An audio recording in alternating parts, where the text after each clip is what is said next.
Court, poème, court, mais un mot après l'autre, mais l'autre en premier.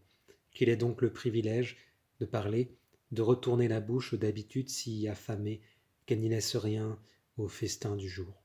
Le passé est le passé, quelque chose a été pris en otage.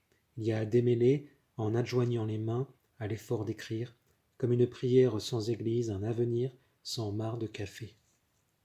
Une lanterne dans l'escalier en colimaçon qui tourne toujours sous les pieds. Répéter ce qui vient comme une langue si dépliée et ça sans sourciller, l'œil est en train de brûler.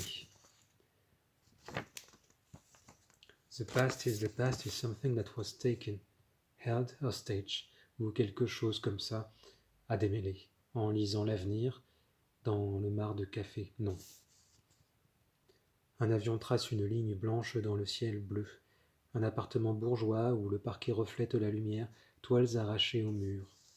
On y porte les héros du passé au nu, les saints dans leur solitude. Durée, élément liquide des images, enchevêtré comme une matière vivante parcourue par l'œil divin de la caméra. C'est tricher.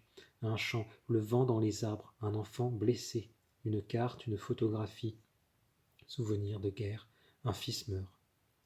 Un collectionneur d'événements. Le problème est de ne pas voir les surfaces, mais de chercher des profondeurs.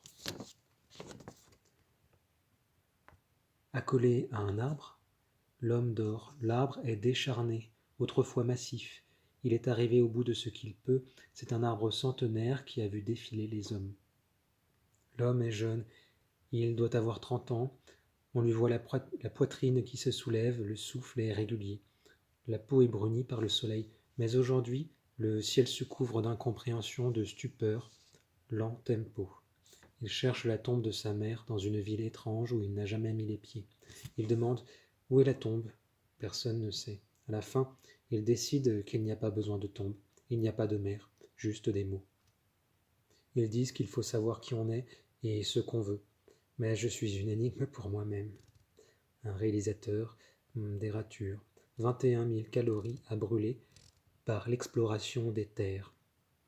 Et puis, le temps des vagues indolentes, brisant la cadence, le calme ordonnancement du poète.